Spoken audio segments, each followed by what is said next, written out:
స్తుతులు చెల్లించుకుంటూ కూడి వచ్చిన సంఘ బిడ్డలకు యేసుక్రీస్తు నామంలో నా యొక్క శుభములు వందనములు అండి. ప్రియమైన దేవుని పిల్లారా, ఈరోజు మరి లేఖనాల నుంచి ఒక మంచి సందర్భాన్ని మనం ఆలోచన చేద్దాం, పరిశీలిద్దాం.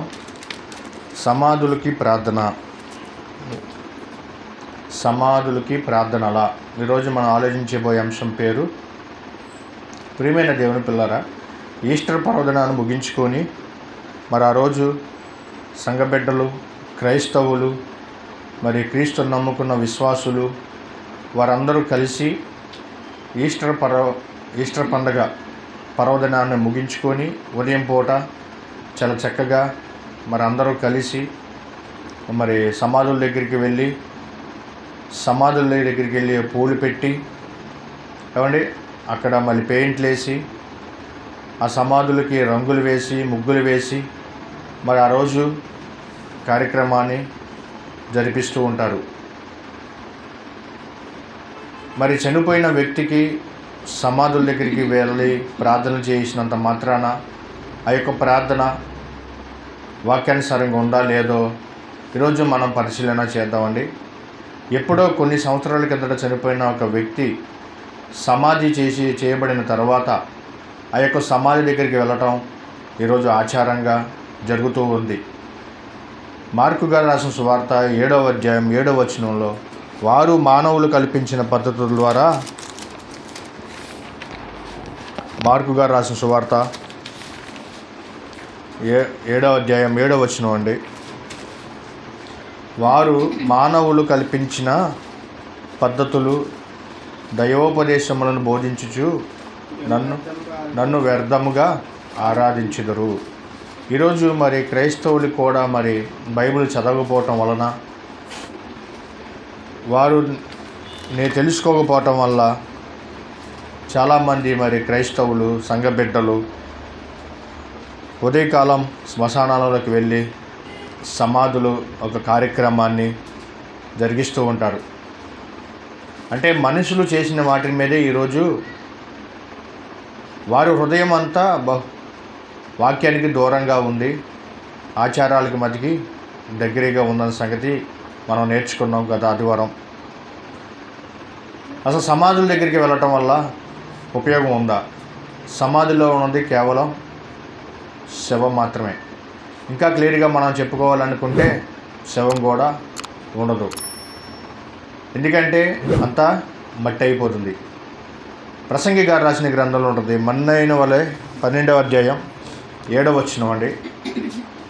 ప్రసంగి గ్రంథం 12వ అధ్యాయం 7వ వచనం, మన్నైనది వెనుకట వలె మన్నైపోవును, ఆత్మ దాను దయచేసిన దేవుని యొద్దకు మరలిపోవును.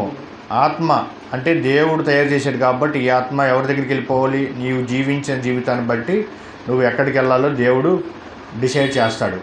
అంటే మనం సమాధుల దగ్గరికి వెళ్ళి ప్రార్థన చేయటం వల్ల ఉపయోగం ఉందంటారా? లేదు. వారికి తెలియదు. క్రైస్తవ బిడ్డలకు కానివ్వండి, విశ్వాసులు కానివ్వండి, చెప్పాలి, అమ్మా ఇది కరెక్ట్ కాదు, సమాధుల దగ్గరికి వెళ్ళి ప్రార్థన చేయటం వల్ల ఎటువంటి ఉపయోగం లేదు అని ఎవరు చెప్పాలండి? బోధకులు చెప్పాలి. అలా చెప్పకపోవటం వల్ల ఈరోజు సమాజంలో చాలామంది ఆ రోజు ఉదయం పూట వెళ్ళి ముగ్గులు వేసి పెయింట్లు వేసి ఏమండి పువ్వులు పెట్టి బొకేలు పెట్టి ఏమంటే అక్కడికి వెళ్ళి టిఫిన్ చేసి అవసరమైతే భోజనాలు కూడా చేసి అదొక పండగగా ఆచారంగా ఈరోజు మరి మనుషులు క్రైస్తవులు జరిపిస్తూ ఉంటారు. వారు మానవులు కల్పించిన పద్ధతుల ద్వారా ఈరోజు వెళ్తున్నారు. అసలు ఆత్మ చేసింది ఎవరో? దేవుడు. మన్నైనది వెనకటి వల్లే మన్నైపోను, ఆత్మ దాని చేసిన దేవుని యొద్దకు మరలపోవును.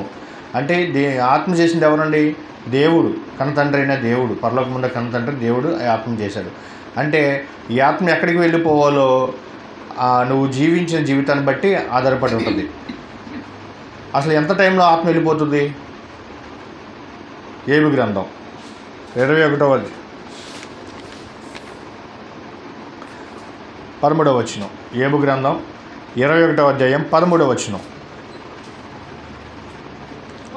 వారు శ్రేయస్సు కలిగి తమ దినములను గడుపుదురు, ఒక్క క్షణములోనే పాతాళానికి దిగుదురని భక్తుడైన ఏబు గారి ద్వారా దేవుడు కన్నతండ్రి దేవుడు రాయించాడు. తమ దినములు వారు శ్రేయస్సు కలిగి తమ దినములు గడుపుదురు, ఒక్క క్షణంలోనే పాతాళానికి దిగుదురు.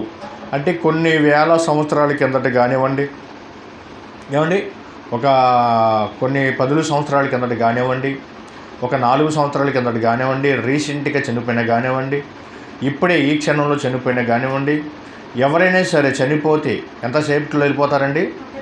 ఒక్క క్షణమేలోనే పాతాళానికి దిగుదురుని భక్తుడైన యోబు గారు ద్వారా దేవుడు మనకు రాయించిచ్చాడు.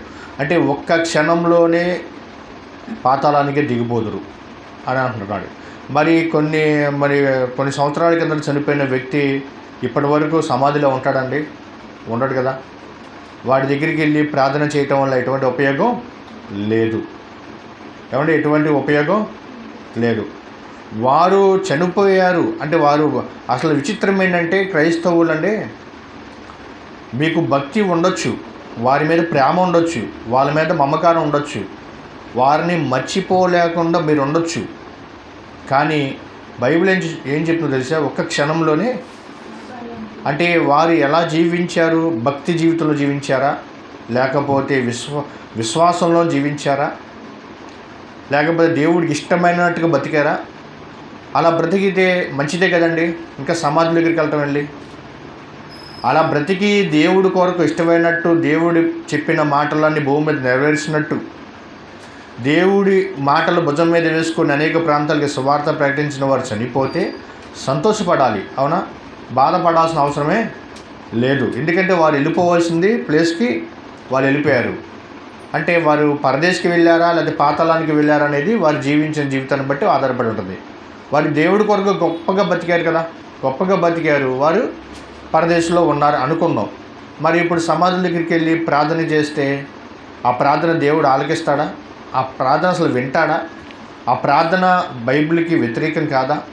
ఆ ప్రార్థన వాక్యానుసారంగా ఉందా లేదా అనేది ఈరోజు ఎవరూ ఆలోచన చేయటం లేదండి. ఒక్క క్షణంలోనే. అంటే అక్కడికి వెళ్ళి ఏం ప్రార్థన చేస్తామండి? తండ్రి, ఈ ఆత్మను నువ్వు చేర్చుకో అనటానికి కూడా ఆప్షన్ లేదు. ఆల్రెడీ ఎంత టైంలో వెళ్ళిపోయాడండి? ఒక్క క్షణంలోనే వెళ్ళిపోయాడు. మరి ఇప్పుడు వెళ్ళి అక్కడికి వెళ్ళి ప్రార్థన చేయటం వల్ల ఉపయోగం ఉందా? లేదు. అక్కడికి వెళ్ళి పువ్వులు పెట్టి, ఏమండి, దండలేసి, ఏమండి, అక్కడ ముగ్గులేసి, అక్కడ పెయింట్లు వేసి వాటి వల్ల ఉపయోగం ఉందా? లేదు. దేవుడు మృతులకి దేవుడు కాదు, సజీవులకే దేవుడైన. చనిపోయిన వారి గురించి అసలు ఆలోచించొద్దు అన్నాడు. చనిపోయిన వారి గురించి మీరు బాధపడొద్దు అన్నాడు. తమ మృతులు పాతి పెట్టుకుందరు అన్నాడు యేసుక్రీస్తు వారు. చూస్తారా మాట ఎక్కడ ఉందో? మత్తయి గారు రాసిన సువార్త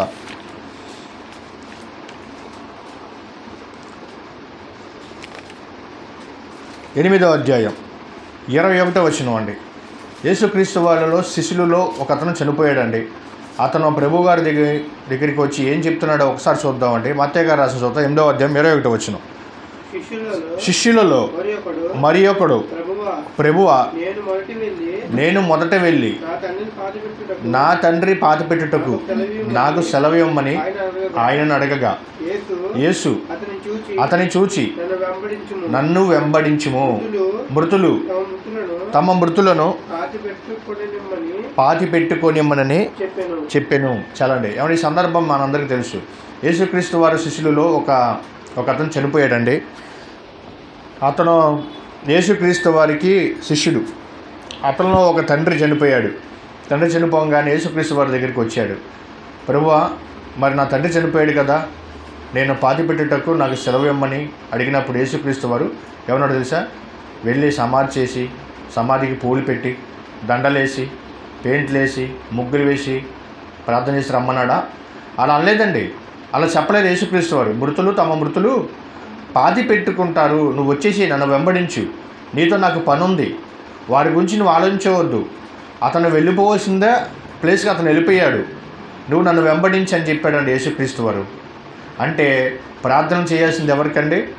సమాజంలో ఉన్న సజీవుల కొరకు మనం ప్రార్థన చేయాలి, సమాధిలో ఉన్న వారికి కాదు అనేది మనకు అర్థమైపోయింది. సమాధుల దగ్గరికి వెళ్ళకూడదండి. వెళ్ళటం వల్ల ఎటువంటి ఉపయోగం లేదు. ఆనాడు యేసుక్రీస్తు వారు చనిపోయి 3వ రోజు లేస్తారన్న సంగతి కూడా శిష్యులకి చెప్పారు. ఏమండి, మరియమ్మ గారికి చెప్పారు, అందరి జనసమూహానికి చెప్పాడు. నన్ను సిలువ వేయబడతారు, ఏమండి, నేను సిలువలో మరణిస్తాను, నేను 3వ దినమున తిరిగి లేస్తానని చెప్పి యేసుక్రీస్తు వారు అప్పట్లోనే చెప్పాడండి. ఆయన జీవించినప్పుడు చెప్పాడు. కానీ ఎవరైనా ఉన్నారా? ఎవరు వినలేదు, ఎవరు ఆలోచించలేదు, ఎవరు గుర్తుపెట్టలేదు ఆ మాటని. నేను 3వ దినమున తిరిగి లేస్తాను అని చెప్పాడండి యేసుక్రీస్తు వారు. ప్రపంచంలో సమాధి గెలిచిన వ్యక్తి యేసుక్రీస్తు వారినండి. మరి ఆనాడు శిష్యులు నమ్మలేదు, స్త్రీలు నమ్మలేదు. కానీ సమాధి చేయబడిన తర్వాత ఆయన లేవటం మనకందరికీ తెలుసు. లేవంగానే స్త్రీలందరూ సుగంధ ద్రవ్యాలు పట్టుకెళ్తున్నారండి. ఎక్కడికి? సమాధి దగ్గరికి. అప్పుడే ఆ కాలంలోనే సమాధి దగ్గరికి వెళ్తున్నారు సుగంధ ద్రవ్యాలు పట్టుకుని, ఏదో ప్రార్థన చేయడానికి అనుకుంటా సమాధుల దగ్గరికి వెళ్తున్నారు. ఎప్పుడు? అప్పుడే యేసుక్రీస్తు వారు నేను లెగుస్తానని చెప్పినప్పుడు కూడా శిష్యులు ఎవరు నమ్మలేదు. చూద్దాం ఆ సందర్భం లూకా గారు రాసిన సువార్తలో ఉంటుందండి. లూకా సువార్త 24వ అధ్యాయం 1వ వచనం అండి. లూకా గారు రాసిన సువార్త 24వ అధ్యాయం 1వ వచనం. ఆదివారమున తెల్లవారుచుండగా ఆ స్త్రీలు తాము సిద్ధపరిచిన సుగంధ ద్రవ్యములు తీసుకొని సమాధి యొద్దకు వచ్చారు. సుగంధ ద్రవ్యాలు ఇంకా ఎన్నో, పువ్వులు కానీ లేకపోతే ఇంకా ఎన్నో తీసుకొని ఎక్కడికి వెళ్తారండి? వీళ్ళు సమాధి దగ్గరికి వెళ్తున్నారు. ఆల్రెడీ నీ సమాధిలోంచి లెగుస్తానన్న సంగతి ముందే చెప్పాడు. ఎవరు? ప్రభువారు యేసుక్రీస్తు వారు ముందే చెప్పారు. ఆ మాట వీళ్ళకి జ్ఞాపకం లేదు, ఆ మాట వీళ్ళకి గుర్తు లేదు. నేను లెగుస్తానని చెప్పిన మాట వారు నమ్మలేదు. కానీ సుగంధ ద్రవ్యాలు పట్టుకెళ్ళిపోతున్నారండి. ఎక్కడికి? సమాధి దగ్గరికి. అక్కడ ఆయన లేరు, ఆయన లేపబడ్డాడు. యేసుక్రీస్తు వారు 3వ దినం లెగుస్తాడని అప్పటికే శిష్యులకు చెప్పాడు, జనసమూహం చెప్పాడు, ఏమండి ప్రజలకు చెప్పాడు, అందరికీ చెప్పాడు. కానీ నమ్మలా. కానీ అప్పుడు ఏం చేస్తారండి స్త్రీలు? సమాధి దగ్గరికి సుగంధ ద్రవ్యాలు పట్టుకెళ్తున్నారు. కానీ ఈరోజు కూడా మరి చాలామంది స్త్రీలు మరి పువ్వులు, బొకేలు పట్టుకెళ్తారు. వీటి వల్ల ఉపయోగం ఉందండి? ఒక్క క్షణమే ఎక్కడికి వెళ్ళిపోతాండి? పాతాళానికి దిగిపోతుంది. మనందరికీ తెలుసు ధనవంతుడు, ఏమంటే ధనవంతుడు చనిపోయాడు, దరిద్రుడైన లాజరు చనిపోయారు. అవునా? మనందరికీ తెలుసు. లూకా గారు రాసిన సువార్త, లూకా గారు రాసిన సువార్త 16వ అధ్యాయం 22వ వచనం జాగ్రత్తగా చదవండి. లూకా గారు రాసిన సువార్త. ఆ దరిద్రుడు చనిపోయి దేవదూతల చేత అబ్రహాము రొమ్మున కొనిపోబడిను. ఏమంటే ఈ 2 సందర్భాలు జాగ్రత్తగా మనం ఆలోచిస్తే మనకు అర్థమైపోద్ది. ఒక పక్కన ధనవంతుడు చనిపోయాడు, దరిద్రుడైన లాజరు గారి కూడా చనిపోయారు. ధనవంతుడు శవం ఎక్కడుందండి? భూమిలో ఉంది, అంటే మన్నైపోయింది, మట్టిలో కలిసిపోయింది. ఏమండి లాజరు గారి శవం ఎక్కడుందండి? భూమిలోనే ఉంది, మట్టిలో కలిసిపోయింది. అంటే ఇంకా క్లియర్గా మాట్లాడుకోవాలంటే శవం కూడా ఉండదు, మన్నైపోయింది, అంటే మట్టిలో కలిసిపోద్ది. శరీరం ఎక్కడుంది? ఆత్మ ఎక్కడుందండి ధనవంతుడిది? పాతాళంలో వేదన పడే స్థలంలోనూ ఉన్నాడు. ఎవడు? ధనవంతుడు. లాజరు గారు ఎక్కడ ఉన్నారు అంటే పరదేశంలో అబ్రహాం గారు రొమ్మున అనుకొని అక్కడ ఉన్నాడు, అంటే నెమ్మది పొందే స్థలంలో ఉన్నాడు. వీళ్ళిద్దరు మనం ఆలోచిస్తాం. ఇప్పుడు ధనవంతుడి దగ్గరికి, సమాధి దగ్గరికి వెళ్దాం. ధనవంతుడి సమాధి తవ్వితే ఆ యొక్క సమాధిలో ఆయన ఉంటాడండి? ఆయన ఉండడు. ఆయన ఎక్కడ ఉన్నాడు? పాతాళంలో ఉన్నాడు. లాజరు గారి సమాధి దగ్గరికి వెళ్దాం. లాజరు గారి సమాధి తవ్విదాం. లాజరు గారి సమాధి తవ్వితే అందులో ఏమైనా ఉంటాడా? అందులో ఆయన ఉండడు. ఆయన ఎక్కడున్నాడు? ఆత్మ ఎక్కడుంది? పరదేశంలో ఉంది. బైబిల్ మొత్తం అండి మన ఆత్మ సంబంధించినవే మాటలు ఉంటాయండి. శరీరానికి సంబంధించింది ఏముండవు. శరీరం కేవలం నిష్ప్రయోజనం అన్నాడండి దేవుడు. ఆత్మీయ జీవింపజేసినది శరీరం కేవలం నిష్ప్రయోజనం. యోహాను సువార్త 6వ అధ్యాయం 63లో ఉంటుంది, మీరు చదువుకోండి. అంటే శరీరానికి సంబంధించింది బైబిల్ ఇప్పుడు చెప్పదండి. నీలో ఉన్న ఆత్మ ఎవరు చేశారు, ఆత్మ ఎక్కడికి వెళ్ళిపోతుంది, ఆత్మకి ఎలా పోషించాలి, ఆత్మ ఎదుగుదల ఏంటి, శక్తి ఏంటి అనే మాటలే బైబిల్ ఎక్కువగా కనబడతాయండి మనకి. కనుక అప్పుడు వీళ్ళిద్దరూ ఎక్కడ ఉన్నారండి? ఒకరేమో పాతాళంలో వేదన పడే స్థలంలో ఉన్నాడు, ఒకతనేమో లాజరు గారేమో నెమ్మది పొందే స్థలంలో ఉన్నాడు. ఇప్పుడు వారిద్దరి దగ్గరికి వెళ్ళి మన చుట్టాలుగా అయినా మన బంధువులు కానీ ఎవరైనా చనిపోయారు అనుకోండి, ఏమంటే వారి సమాధుల దగ్గరికి వెళ్ళి మనం ప్రార్థన చేయటం వల్ల ఉపయోగం ఉందా? ఎలాంటి ఉపయోగం లేదు. కనుక ఆలోచించండి ప్రియమైన క్రైస్తవులారా. ఈరోజు సత్యం మనం నేర్చుకోవాలండి. సత్యాన్ని మనం నేర్చుకోవాలి. సత్యం బహు దూరంగా ఉంటాడండి. రోమా పత్రిక అపోస్తలుడైన పౌలు గారు రోమా సంఘం రాస్తూ 1వ అధ్యాయం 25వ వచనం. రోమీయులకు రాసిన పత్రిక 1వ అధ్యాయం 25వ వచనం అండి. ఎట్టివారండి పాపం, ఎలాంటి వారండి? వీరికి దేవుడి వాక్యం తెలీదు.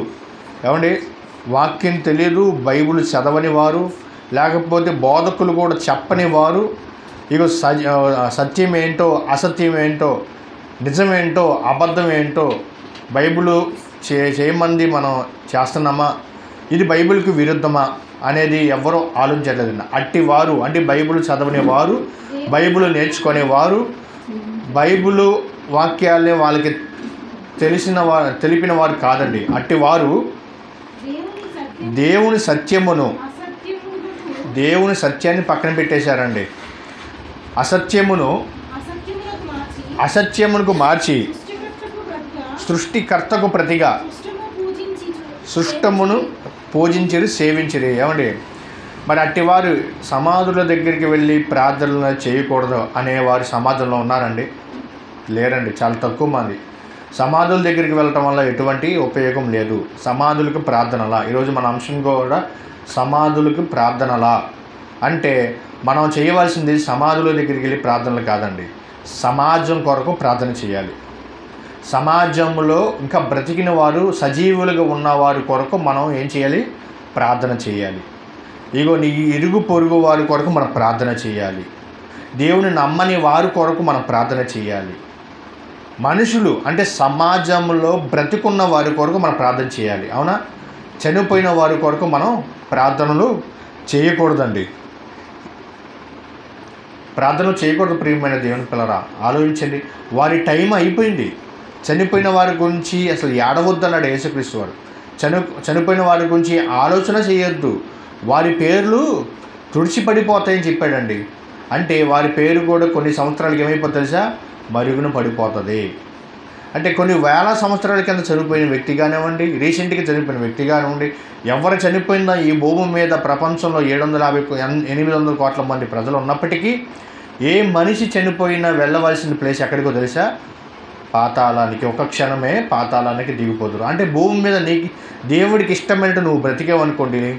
భక్తులు చూసాం, ఏమండి, అపోస్తులు చూసాం, వీరందరూ చనిపోయిన దేవుడి కొరకు నీతిగా బ్రతికి ఎక్కడికి వెళ్తాం తెలుసా? లాజర్ గారు ఉన్న ప్లేస్లోకి వెళ్ళిపోతాం, పరదేశ్కి. దేవుడి కొరకు బ్రతకలేదనుకోండి, ఎక్కడికి వెళ్ళిపోతాం? పాతాళానికి వెళ్ళిపోతాం. శరీరం కేవలం నిష్ప్రయోజనం. సమాధిలో ఉన్నదంతా మట్టేనండి. మట్టి అయిపోతుందిగా కొన్ని సంవత్సరాలకి. రీసెంట్గా కప్పి పెడితే ఉంటుంది. కొన్ని సంవత్సరాలు అయిపోయింది అనుకోండి, అందులో ఏమీ ఉండదు, ఎముకలు ఉంటాయి. ఆ ఎముకలు కూడా ఎక్కడ కలిసిపోతాయండి? మట్టిలో కలిసిపోతాయి. అక్కడికి వెళ్ళి ప్రార్థన చేయటం వల్ల, ప్రభువా ఈ ఆత్మ నువ్వు నీ దగ్గరికి రప్పించుకో, లేకపోతే తండ్రి ఈ ఆత్మ నువ్వు చేర్చుకో అనటం వల్ల ఎటువంటి ఉపయోగం లేదు. అక్కడికి వెళ్ళటం కూడా వేస్ట్. అక్కడికి వెళ్ళి ప్రార్థన చేయటం కంటే సమాజంలోకి వెళ్ళి సజీవులుగా ఉన్నవారికి ప్రార్థన చేయమన్నాడు ప్రభు. ఏమండి, సర్వలోకానికి వెళ్ళి సర్వ సృష్టికి సువార్తను ప్రకటించండి. నమ్మి బాప్తిసం పొందినవాడు రక్షించబడును, నమ్మని వారికి శిక్ష విధింపబడిను. అంటే ఇప్పుడు బ్రతికున్న వారికి వాక్యం చెప్పాలి, చనిపోయిన వారికి కాదండి. బ్రతికున్న వారికి వెళ్ళి వారి కొరకు ప్రార్థన చేయాలి. అవసరమైతే వారు మారతారు. అవసరమైతే ఈ టైంని అక్కడ పెట్టు. ఈ టైం వేస్ట్ చేసుకొని ఈస్టర్ పండుగ దినమున మరి చక్కగా కొత్త బట్టలు వేసుకొని సమాధుల దగ్గరికి వెళ్ళి ఇటు వల్ల ఉపయోగం లేదు. వారు మరలా భూమి మీదకి రారు. చనిపోయిన వారు మరలా భూమి మీదకి రారు. ధనవంతుడు చనిపోయాడు, నాకు అక్కడ 5 సహోదరులు ఉన్నారని చెప్తాడు. అక్కడ ఎవరు ఉన్నారని చెప్తాడండి అబ్రహాం గారు? మోషే ప్రవక్తలు ఉన్నారు, వారి మాటలు వినాలి.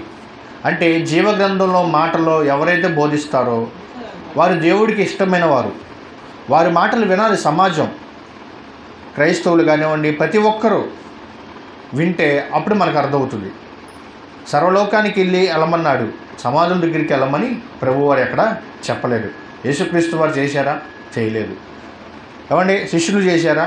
ఎవ్వరూ చేయలేదు. సమాజంలో దేవుడి కొరకు దేవుడి పిల్లలు ఉన్నారు, దేవుడి కొరకు నడిపించేవారు సమాజంలో ఉన్నారు. మనం వెళితే కానీ మనం చెప్పితే వారికి అర్థమవుతుంది. వినుట వలన విశ్వాసం కలుగును, వినుట క్రీస్తు మాట వల్ల కలుగును. అంటే క్రీస్తు మాట వాళ్ళ హృదయంలోకి వెళ్ళి వారి కొరకు మనం ప్రార్థన చేస్తే వారు మార్పు పొందుతారు, మారుస్తారు దేవుడు. వారి మనస్సు మారుస్తాడు దేవుడు. అవునా? మనం చెప్పాలి. అంతేగాని సమాధుల దగ్గరికి వెళ్ళటం వల్ల ఎటువంటి ఉపయోగం లేదు. అక్కడికి వెళ్ళి ప్రార్థన చేయటం వల్ల ఎటువంటి ఉపయోగం లేదు. ప్రభువారు సమాజంలోకి వెళ్ళమన్నాడు కనుక ఆలోచించండి, ఒక మంచి నిర్ణయం తీసుకోండి. సమాధుల దగ్గర ప్రార్థన చేయటం వల్ల ఉపయోగం లేదు. ప్రార్థన చేసుకుందాం.